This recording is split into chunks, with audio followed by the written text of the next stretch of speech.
कयामत से पहले आखिरी रमजान की खौफनाक निशानियां। ये निशानी देख लें तो समझ लें कि दुनिया का इख्तिताम शुरू हो चुका है। अस्सलाम वालेकुम दोस्तों, कयामत यानी दुनिया और कायनात का पूरी तरह से फना हो जाना एक ऐसी हकीकत है जिसके बारे में आज तक किसी को कोई शक व शुबा नहीं रहा। यहाँ तक कि मुल्हिदीन और इस दुनिया से मोहब्बत करने वाले और किसी खुदा को भी न मानने वाले भी ये बात जानते हैं और मानते हैं कि एक दिन दुनिया तबाह बर्बाद हो जाएगी और सब कुछ खत्म हो जाएगा। चाहे वो ये सब साइंसी तौर पर पेशगोई करके ही क्यों ना मानते हों कि सूरज का ईंधन खत्म होने पे कयामत आएगी और जमीन खत्म हो जाएगी, लेकिन इस बात पर इनका ईमान है कि दुनिया पे आने वाली इस कयामत से बचाव नामुमकिन है। बैसियत मुसलमान हम और दीगर आसमानी मज़ाहिब जैसा कि ईसाई और यहूदी भी इस बात को तस्लीम करते हैं और ये इनके ईमान का हिस्सा है कि कयामत आएगी और ये सब कुछ खत्म कर दिया जाएगा और फिर सबका हिसाबो किताब भी होगा। आज की इस वीडियो में हम आपको बताएंगे कि नबी करीम सल्लल्लाहु अलैहि वसल्लम ने कयामत की आमद से मुतल्लिक कौन कौन सी पेशगोइयां फरमा रखी हैं और इन पेशगोइयों में कयामत की अलामात कुबरा से पहले आने वाला आखिरी रमजान किस तरह से अहमियत का हामिल होगा। इस रमजान में ऐसी कौन कौन सी निशानियों का ज़हूर होगा कि जिससे दुनिया का कोई फर्द बच नहीं सकेगा और इन निशानियों से पूरी दुनिया में लोगों पर क्या असरात मुरतब होंगे। हम आपको ये भी बताएंगे कि इस आखिरी रमजान की तमाम अलामात पूरी होने के बाद दुनिया में क्या कुछ ज़हूर पजीर होगा और दुनिया की क्या हालत होगी।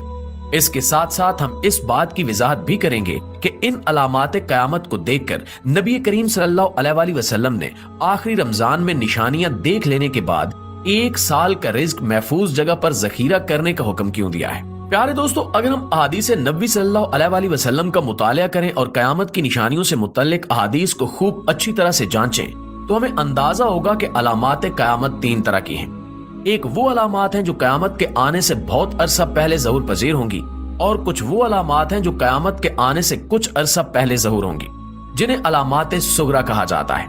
इसके बाद कुछ अलामात ऐसी हैं जो बहुत ही बड़ी बड़ी अलामात होंगी जिनसे कयामत का वक्त निहायत नजदीक आ जाएगा। इन्हें अलामात कुबरा कहा जाता है। दोस्तों, हमारी इस वीडियो का मौजू अलामात सुगरा में से वो आखिरी अलामत है जिसके बाद अलामात कुबरा का आगाज होगा। अलामात सुगरा में से आखिरी अलामत यानी आखिरी रमजान इस कदर खौफनाक होगा कि पूरी दुनिया दहल कर रह जाएगी।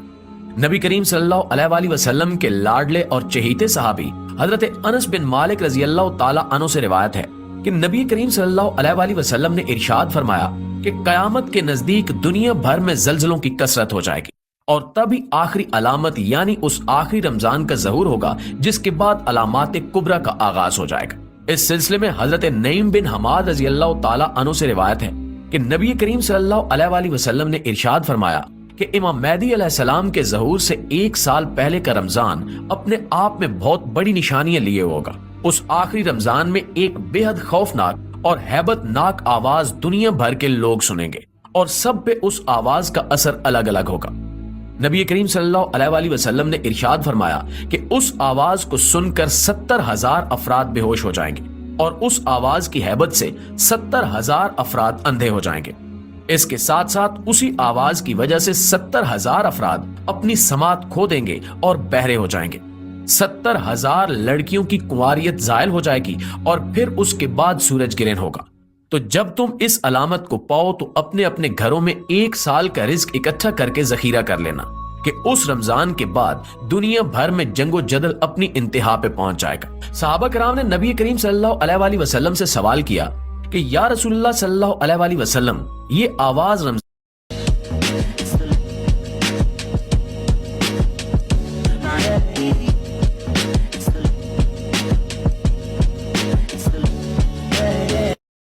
सत श्री अकाल भाजी, की हाल ने? ठीक हो? आजकल ना मेरे नाम तो बहुत ज्यादा स्कैम बनाया है लोगों ने कि जगमोहन सिंह के महीने के किस हिस्से में आएगी। इस पर नबी करीम सल्लल्लाहु अलैहि वसल्लम ने जवाब दिया कि वो जुमे की रात होगी और निस्फ रमजान होगा जब ये आवाज सुनी जाएगी। इस आवाज के जाहिर होने के बाद और लोगों के सुनने के बाद कुछ दिन में ही रमजान के महीने में ही सूरज गिरन होगा। उस सूरज गिरन के बाद आसमान सतून की तरह एक निहायत रोशन चीज जाहिर करेगा जिसे पूरी दुनिया के लोग देख लेंगे, लेकिन ना तो उस रोशनी के माखिज का पता लगाया जा सकेगा और ना ही उस हैबतनाक आवाज के बारे में इंसान जान सकेंगे कि वो आवाज कहां से आई है। इस अलामत के बाद मुल्क शाम में शदीद खून रेजी और मुसलमानों का कत्लेआम शुरू हो जाएगा اور اس کے ساتھ ساتھ خراسان سے کالے جھنڈے بھی نکلیں گے۔ جب خراسان سے کالے جھنڈے نکل آئیں گے تو پھر میری اولاد میں سے امام مہدی کا ظہور ہوگا جو تمام مسلمانوں کے ساتھ مل کر کفار اور مشرکین سے جنگ کریں گے۔ صحابہ کرام نے دریافت کیا کہ یا رسول اللہ صلی اللہ علیہ وآلہ وسلم، اس آواز سے بچنے کے لیے مسلمانوں کو کیا کرنا ہوگا؟ نبی کریم صلی اللہ علیہ وآلہ وسلم نے ارشاد فرمایا کہ جو اس رات اللہ کے حضور سجدہ ریز ہوگا اور اللہ سے اپنے گناہوں کی معافی مانگے گا اور بلند آواز سے اللہ رب العزت کا ذکر کرے گا، وہی شخص اس آواز کی ہیبت سے محفوظ رہے گا اور اسے کوئی نقصان نہیں ہوگا۔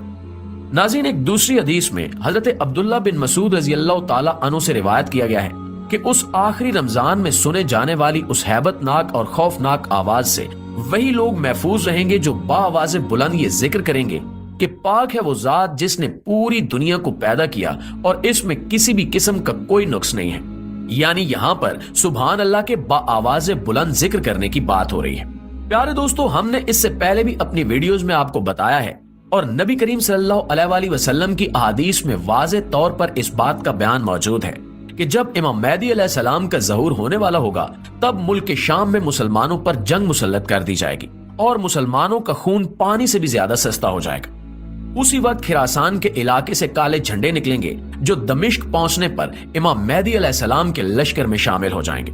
پھر ہر مومن اور مسلمان جس کے دل میں ایمان پوری طرح سے موجود ہوگا وہ حضرت امام مہدی علیہ السلام کے ان جھنڈوں کے نیچے کفار اور مشرکین سے جنگ کرے گا۔ ایک حدیث نبی صلی اللہ علیہ وآلہ وسلم میں ارشاد فرمایا گیا کہ اس جنگ کے بعد اسلام پوری دنیا پر غالب آ جائے گا اور دنیا کا کوئی بھی کچا یا پکا گھر ایسا نہیں ہوگا جہاں پر اسلام داخل نہ ہو جائے اور پوری دنیا میں صرف مسلمان ہی باقی رہیں گے۔ حدیث نبی صلی اللہ علیہ وآلہ وسلم سے یہ بات واضح ہے کہ مسلمانوں کی عظمت کا یہ دور جو امام مہدی علیہ السلام اور حضرت عیسیٰ علیہ السلام کی سربراہی میں شروع ہوگا یہ کئی سال تک جاری رہے گا۔ اس کے بعد امام مہدی علیہ السلام اور حضرت موسیٰ علیہ السلام طبعی موت پا کر اللہ تعالیٰ کے حضور پیش ہو جائیں گے اور ان کے جانے کے بعد ایک بار پھر سے مسلمانوں کے درمیان اختلافات اور بدعات نکلنا شروع ہو جائیں گی۔ آہستہ آہستہ مسلمان ایک بار پھر راہ ہدایت سے بھٹکتے چلے جائیں گے۔ اس کے بعد اللہ تعالیٰ ایک دھواں اور ایک ہوا دنیا میں بھیجے گا جو پوری دنیا میں موجود مسلمانوں اور مومنین کو بیمار کر کے انہیں اللہ کے حضور بھیج دے گی۔ اس کے بعد پوری دنیا میں اللہ کا نام لیوا کوئی ایک شخص بھی باقی نہیں رہے گا۔ حدیث میں ارشاد ہے کہ اس وقت اسلام اجنبی ہو جائے گا اور اللہ کے نام کو جاننے والا پوری دنیا میں کہیں بھی موجود نہیں ہوگا۔ یہی وہ لوگ ہوں گے اور نسل انسانی کے وہ بدترین لوگ ہوں گے جن پر قیامت قائم ہوگی۔ نبی کریم صلی اللہ علیہ وآلہ وسلم کی روشن احادیث میں یہ بات واضح طور پر بیان کی گئی ہے کہ قیامت بھی محرم الحرام کے مہینے میں آئے گی اور وہ دن بھی جمعے کا دن ہی ہوگا۔ قیامت کی ہیبت اور ہولناکی بے حد شدید ہوگی اور اس سے فرار حاصل کرنا ناممکن ہوگا۔ ہم انسان جتنی بھی مرضی جدید ٹیکنالوجی کے حامل کیوں نہ ہو جائیں، قیامت کی اس ہیبت اور ہولناکی سے فرار حاصل کرنا کسی بھی شخص کے بس کی بات نہیں ہوگی اور پوری نسل انسانی سمیت یہ پوری کائنات اللہ رب العزت لپیٹ کر رکھ دے گا۔ پھر بادشاہوں کے بادشاہ اس کائنات کے خالق و مالک اللہ تعالیٰ کا دربار سجایا جائے گا اور انسانوں سے حساب و کتاب لیا جائے گا۔